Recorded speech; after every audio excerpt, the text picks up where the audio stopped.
حضرت انس بن مالک حدیث کے راوی، میری طرف دیکھیے گا، حضرت انس بن مالک حدیث کے راوی ہیں، توجہ کرنا۔ کہتے ہیں ایک بی بی حضور کے پاس آئی، اپنا علاقہ چھوڑ آئی، آ کے کھڑی ہوئی تو اس نے کہا حضور میں خاندان بھی چھوڑ آئی ہوں، سسرال بھی، میکا بھی، ننیال بھی، ددیال بھی، میں ہر ایک کو چھوڑ آئی ہوں، میں جائیداد والی تھی وہ بھی چھوڑ آئی ہوں، مال دولت بھی چھوڑ، ایک میرا بیٹا تھا جوان وہ میں ساتھ لائی ہوں۔ سونیا یہ آپ کی نوکری کرے گا اور میں حضرت فاطمہ کی ڈیوٹی کروں گی، میں حضرت عائشہ کے برتن دھویا کروں گی، میں بھی نوکری کروں گی، حاضر ہے۔ فرماتے ہیں رسول پاک نے بچہ اصحاب صفہ میں رکھ لیا، اصحاب صفہ میں، اور بی بی کو نبی پاک صلی اللہ علیہ وسلم نے عورتوں کے ساتھ متعین کیا۔ حضرت انس کہتے ہیں وہ نوجوان بڑا پیارا، بڑا میٹھا، بڑا دھیما، بڑا وفاشار، وہ سبق اچھی طرح یاد کرتا، وہ نماز دلچسپی سے پڑھتا، وہ حضور کی باتوں کو غور سے سنتا، وہ رسیلا، وہ سنجیدہ، وہ کم گو، وہ میٹھا، وہ پیارا۔ کہتے ہیں بڑی دلکشا طبیعت، اس کی مقناطیسی سی شخصیت، طبیعت کھنچی چلی جائے اس کی طرف، بڑا حسین و جمیل وہ نوجوان۔ اس ماں بیٹے کے تذکرے ہونے لگے کہ بڑی جائیدادیں چھوڑ کے آئے، بڑے مال والے، انہوں نے بڑی قربانی دی ہے، ہر رشتہ ناتا توڑ کے رب رسول سے یارانہ لگایا ہے، اللہ بڑا بے نیاز ہے۔ وہ بچہ بیمار ہو گیا، شدید علیل ہوا۔ حضرت انس بن مالک فرماتے ہیں ہم قریب جا کے بیٹھے تیمارداری کرنے تو اتنا علیل ہوا کہ اس کا وجود کانپنے لگا۔ کہتے ہیں کچھ ہی دیر گزری تو اس نے کلمہ پڑھا، روح پرواز کر گئی، روح پرواز کر گئی، سننا روح پرواز کر گئی۔ کہتے ہیں نبی پاک صلی اللہ علیہ وسلم کو بلایا، حضور آئے تو آنکھوں میں آنسو۔ نبی پاک صلی اللہ علیہ وسلم نے سر پہ ہاتھ پھیرا اور پہلے حضور نے جملے ارشاد فرمایا تم غسل دو، کفن دو، میں خود اس کا جنازہ پڑھاؤں گا۔ پھر حضور نے فرمایا نہیں، اسے غسل نہیں دینا، ارادہ بدل گیا، پروگرام تبدیل ہو گیا، اسے غسل نہیں دینا، کفن نہیں دینا۔ حضور کیا کرے؟ فرمایا اس کی اماں کو جا کے بتاؤ۔ یہ نہیں فرمایا بلا کے لاؤ، اماں کو جا کے بتاؤ۔ حضرت انس کہتے ہیں میں نے کوئی نرالا سے رنگ دیکھا، کوئی منفرد سا انداز دیکھا، ہمیں بھیج دیا اماں کو بلاؤ، اور خود نبی پاک اس کمرے سے نکل گئے اور حضور کے آنسو بھی یکدم خشک ہو گئے، مزاج بدل گیا، پریشانی بدل، اماں کو بلاؤ اس کی۔ نہیں ارادہ ہے محبوب کیا ہے، ارادہ ہے خدا کیا ہے؟ کہتے اس کی اماں کو جا کے خبر دی تو ماں کو تو بس کوئی اتنا بتا دے کہ بیٹا سائیکل سے گر گیا ہے، سائیکل سے گر گیا ہے۔ اماں ساری رات سوتی نہیں۔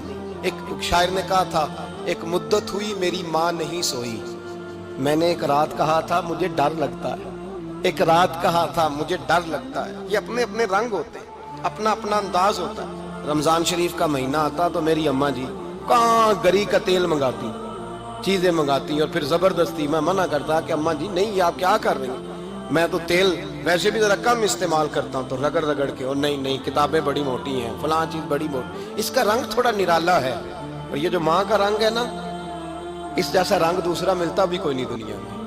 یہ اپنی مثال آپ ہی ہے۔ اماں کو کہا تیرا بیٹا، اماں ذرا دوڑی، گری، پھر اٹھی، پھر گری، پھر اٹھی، پھر گری، روتی ہوئی آئی۔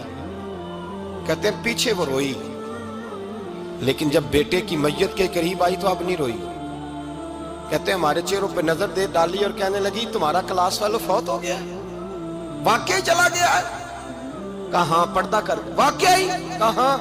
کہتے ہیں اماں نا زمین پہ بیٹھی اور پہلے اس نے بیٹے کے پیر اٹھا کے چومے، پھر سینے پہ رکھے، پھر وہاں سے اٹھی اور ادھر آئی، سر سجدے میں رکھا اور دونوں ہاتھ اٹھا کے کہنے لگی اے اللہ میں دولت کے لیے ایمان نہیں لائی تھی، اے اللہ میں جائیدادوں کے لیے کلمہ نہیں پڑھا تھا، مولا میں تیری بارگاہ میں آئی تھی تو میں تیرے اور تیرے رسول کو مان کر آئی تھی، خدا بندہ میں نے میکے چھوڑ دیے، سسرال چھوڑ دیا، ننیال چھوڑ دیے، ددیال، وہ دشمن تھے سارے دین کے، چھوڑ کے آئی، میں نے آرزوؤں کا بڑا مکان بھی چھوڑا، خدا بندہ بیٹے نے جانا تھا، مجھے شکوہ کوئی نہیں، لیکن خدا بندہ اب میرے سارے کہیں گے تو نے کلمہ پڑھا تھا تو تیرا بیٹا ہی چلا گیا، اے اللہ کی اگر تو نے دل مسلم کی دل جوئی نہیں، تانا دیں گے بت کے مسلم کا خدا کوئی نہیں، اے اللہ میرا یقین کہتا ہے کہ اگر تو مارنے پہ قادر ہے تو زندگی دینے پہ بھی قادر ہے، خدا بندہ کافروں کو راضی نہ کر، وہ خوش ہو جائیں گے، وہ مجھ پہ تانے کسیں گے، پھپتیاں کسیں گے، اے عرش کے مالک رحمت کا دروازہ کھول، میں تیرے نبی کی بارگاہ ناز میں رہتی ہوں، نہ اگر فرما. حضرت انس بن مالک فرماتے ہیں ایمان، یقین اور استقامت کے ساتھ اس بوڑھے نے جب دعا مانگی تو ہم نے مسجد نبوی کے صحن میں عجیب نظارہ دیکھا. ایک ماں نے دعا مانگی تو بیٹا اٹھ کے بیٹھ گیا. کہتے ہیں بیٹا اٹھ کے بیٹھ گیا، کلمہ پڑھ تو وہ اٹھ کے بیٹھا. ماں نے سینے سے لگایا اور ماں اور بیٹا نعرے لگانے لگے، لوگوں سنو، قرآن بھی سچا، اسلام بھی سچا، اللہ بھی سچا، یہ مسجد نبی سچوں کا گھر، اور سب سے بڑھ کے اللہ کا رسول سچا. اللہ کے رسول سچے، محبوب سچے، مسجد میں رہنے والوں میں سب سے بڑھ کر سچے، رسول کائنات صلی اللہ علیہ وسلم کا دین سچا. فرماتے ہیں رسول پاک کو خبر دی تو محبوب نے مسکرا کے فرمایا میرے رب کی طاقتیں بڑی زیادہ ہیں. ان اللہ علی کل شیء قدیر، اللہ کی طاقت بڑی ہے. ایمان تھا، یقین، استقامت. بچہ اٹھ کے بیٹھ گیا. حضرت انس کہتے ہیں وہ حضور کے زمانے میں بھی حیات رہا، وصال ظاہری کے بعد حضرت ابو بکر کے زمانے میں بھی موجود رہا، عمر کے زمانے میں بھی موجود، حضرت عثمان کے زمانے میں. اس کی ماں کا انتقال ہوا، اس نے اماں کو دفن کیا، اور ماں کے بڑے عرصے کے بعد اس نے پردہ کیا. جب ہم اس کی طرف دیکھتے تھے نا، دیکھتے اس کی طرف تھے پر ہمیں اس کی اماں کا ایمان یاد آ جاتا تھا. ہمیں یقین، او بھائی کبھی تو نے رب کریم کی بارگاہ میں سر سجدے میں رکھ کے مانگا ہی نہیں، تو کبھی آیا ہی نہیں، ورنہ اس کے دروازے سے کوئی خالی جا سکتا؟ سوال ہی نہیں پیدا ہوتا. کوئی خالی جائے، کوئی جاتا ہی نہیں، وہ بھیجتا ہی نہیں، اس کا انداز ہی نہیں، اس کا یہ کریمانہ انداز ہی نہیں، وہ بھیجتا ہی نہیں، وہ تو نواز دیتا ہے. ایمان، یقین، استقامت اپنائیے، اوڑھیے اپنی زندگی میں، اللہ تبارک و تعالیٰ کے ساتھ جڑیے. یہ دنیا داروں کے ساتھ ہم تعلق جوڑ کے رکھتے ہیں، کبھی SMS، کبھی ٹیلی فون، کبھی عید پہ مبارکباد، کبھی فلاں جگہ.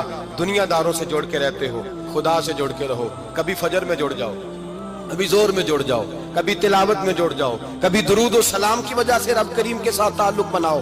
کبھی رمضان میں، کبھی ایمان میں، کبھی حج میں، کبھی عمرے میں، کبھی کسی غریب کی مدد میں، کبھی کسی لاچار کی مدد میں، کبھی بے کس کی مدد میں، کبھی مجبور کی مدد. جڑ جاؤ اللہ تبارک و تعالیٰ کے ساتھ. مضبوط ایمان، مضبوط قوت پیدا کرو، توانائیاں حاصل کرو، اپنے اندر خوبی پیدا کرو. میرے بھائی یاد رکھیں، ایمان مضبوط ہوتا ہے تو اللہ عرش سے مدد نازل فرماتا ہے، اور جب ایمان کمزور ہوتا ہے تو جو مدد پاس ہوتی ہے وہ بھی چھن جاتی ہے. رمضان المبارک کا جمعہ، پہلا جمعہ، ایمان کا موضوع بیان کر کے دو باتیں گزارش کرنی ہے. ایک وعدہ کیا میرے نبی پاک نے، ذرا ایک تجربہ کریں تو صحیح، اس پر بھی ذرا تجربہ کریں. یہ 8 دن یہ نسخہ آزمائیں تو صحیح. رسول پاک نے فرمایا تو نماز پڑھ، تیرے نبی کا وعدہ ہے تیری روزی میں برکت ہو جائے گی. اس کو ذرا آزمائیں تو صحیح، آزمائیں تو صحیح.